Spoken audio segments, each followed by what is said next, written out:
Petrol diesel की कीमतों में लगातार 12वें दिन इजाफा हुआ है और इसके साथ बीते 12 दिनों में पेट्रोल प्रति लीटर 6 रुपए 53 पैसे महंगा हो गया है। वहीं डीजल की बात करें तो इसके दाम भी 7 रुपए 4 पैसे प्रति लीटर का इजाफा देखने को मिला है।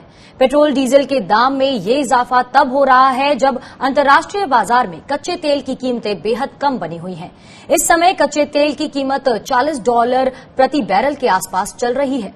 पेट्रोल डीजल के दाम बढ़ने का लोगों की जेब पर सीधा असर पड़ रहा है और इससे किसानों को खेती की लागत का पूरा गणित बिगड़ता दिखाई दे रहा है। तो किसानों पर महंगा पड़ रहा है डीजल की मार, दोहरी मार यहां झेलते हुए किसान। एक तो लॉकडाउन के चलते खरीदी पर और उत्पादन पर असर पड़ा, वहीं अब दिन ब दिन ये जो डीजल और पेट्रोल के दाम बढ़ रहे हैं वो भी कहीं ना कहीं किसानों की जेब पर भारी पड़ रहे हैं।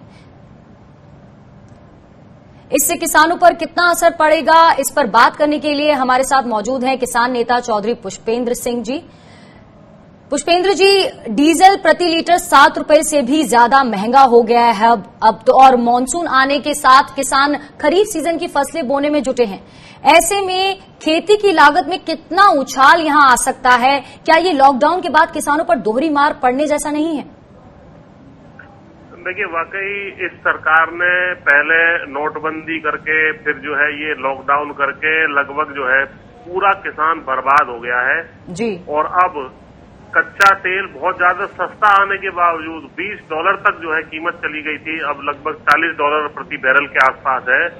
उसके बावजूद भी ये जो है लगातार उसमें एक्साइज और वैट और सब टैक्सेस बढ़ाते चले जा रहे हैं। यदि इसका अध्ययन किया जाए तो बेस प्राइस जो पेट्रोल और डीजल का है वो लगभग 18 से 20 रुपए के बीच में है। बाकी सारा का सारा यानी 55 रुपए का टैक्स प्रति लीटर लगभग वसूला जा रहा है जी। जो इतिहास में किसी सरकार ने ऐसा नहीं किया है। जबकि पूर्व की सरकारें जब थी तो सब ये जो है सड़कों पे उतर आते थे और तरह तरह के ड्रामेबाजी करते थे कि साहब हम आएंगे तो हम 25 रुपए से ज्यादा डीजल नहीं होगा, 35 रुपए से ज्यादा पेट्रोल नहीं होगा। और अब इनके मुंह पे ताले लगे हुए हैं रोज जो है सामान्य आदमी की भी और किसानों की विशेषकर, क्योंकि अभी सीजन चल रहा है खरीफ की बुआई का। ऐसे में बहुत ज्यादा बजट खराब कर दिया है जो है किसानों का, और लागत बढ़ती चली जा रही है और किसान बिल्कुल मतलब आमदनी का कोई जरिया नहीं है। बहुत ज्यादा हालत खराब है किसान की इस वक्त। बिल्कुल। एमएसपी की बात करते हैं पुष्पेंद्र जी। सरकार ने खरीफ सीजन की फसलों की एमएसपी बढ़ाने के बाद दावा किया था कि हम किसानों को फसलों की लागत का 1.5 गुना दे रहे हैं, लेकिन अब जिस तरह से डीजल के दाम बढ़ रहे हैं इससे खेती की लागत में उछाल आया है। उसके बाद 1.5 गुना कीमत देने की केंद्र सरकार के दावे पर आपका क्या कहना है? देखिए, पहले तो इन्होंने लागत ठीक नहीं कैलकुलेट करी थी। लागत इन्होंने जो है A2+FL कैलकुलेट कर दी, जबकि वास्तविक वायदा C2 संपूर्ण लागत का 1.5 गुना देने का था। तो लागत आप कम करते दिखा रहे हैं कागजों में, वास्तव में दिखाई पड़ रहा है क्षेत्र में चले जाइए तो जो है डीजल है और उत्पादन सारों सब चीजों की महंगाई बढ़ती चली जा रही है जी। इसके साथ मैं एक और चीज बता दूं, कम लोगों को जानकारी है कि जब कच्चा तेल सस्ता आता है तो आपके जो रासायनिक उर्वरक है, खाद है, फर्टिलाइजर है, DAP, यूरिया, पोटाश, ये भी बहुत सस्ते हो जाते हैं क्योंकि उनका रेट उसी के साथ साथ चलता है जी।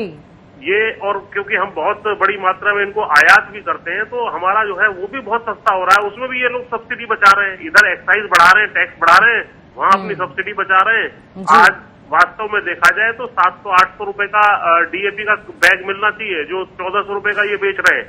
तो दोनों हाथों से किसानों की लूट हो रही है और किसान जो है बर्बाद हो रहा है। जब MSP बढ़ाने की बात आई थी तो आपने देखा होगा धान में मात्र जो है इन्होंने 50 रुपए करीब बढ़ाए थे, जो कि बहुत ही नाकाफी थे, मतलब 2-3% भी नहीं थे।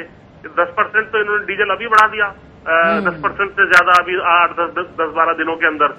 तो सरकार जो है बिल्कुल किसान विरोधी साबित हो गई है और हम किसान वर्ग तो सारा का सारा बहुत ज्यादा निराश है सरकार। बिल्कुल।